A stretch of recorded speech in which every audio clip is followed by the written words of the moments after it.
Assalamualaikum warahmatullahi wabarakatuh. Saya Rani Nurpiliani akan membahas materi pada salah satu mata kuliah hukum Islam, yaitu Al-Ahkamul Khamsah. Apa sih Al-Ahkamul Khamsah? Al-Ahkamul Khamsah adalah hukum yang 5. Lalu, apa saja yang termasuk ke dalam hukum yang 5? Yuk kita bahas.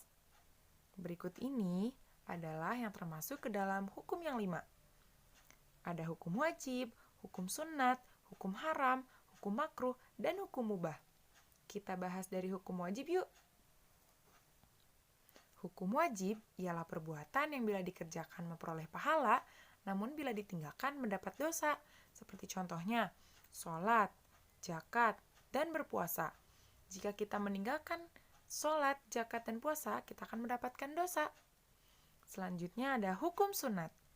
Hukum sunat ialah perbuatan yang bila dikerjakan memperoleh pahala, namun bila ditinggalkan tidak berdosa. Seperti contohnya, puasa Senin dan Kamis, bersedekah, dan sholat qiyamul lail. Sholat qiyamul lail ini salah satu contohnya adalah sholat istikharah. Selanjutnya kita bahas mengenai hukum haram. Hukum haram ialah perbuatan yang bila dikerjakan akan mendapat dosa, namun bila ditinggalkan akan mendapatkan pahala. Seperti contohnya, berzina, judi, dan memakan daging babi. Jadi, alangkah baiknya jika kita menghindari ketiga contoh tersebut ya. Jadi, alangkah lebih baiknya jika kita menghindari perbuatan tersebut agar kita mendapatkan pahala. Selanjutnya, kita bahas mengenai hukum makruh. Hukum makruh ialah perbuatan yang bila dikerjakan tidak berdosa, namun bila ditinggalkan akan memperoleh pahala. Contohnya, makan sambil berdiri, sikat gigi saat berpuasa, tidur setelah sholat subuh.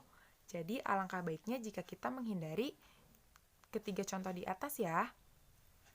Pembahasan terakhir yaitu mengenai hukum mubah.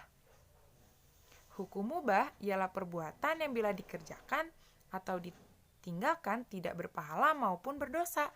Contohnya, makan, minum, dan tertawa. Ketiga contoh di atas, jika kita mengerjakannya ataupun kita meninggalkannya, kita tidak akan mendapatkan pahala maupun mendapatkan dosa.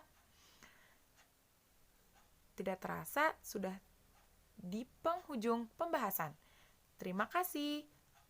Semoga video ini bermanfaat. Assalamualaikum warahmatullahi wabarakatuh.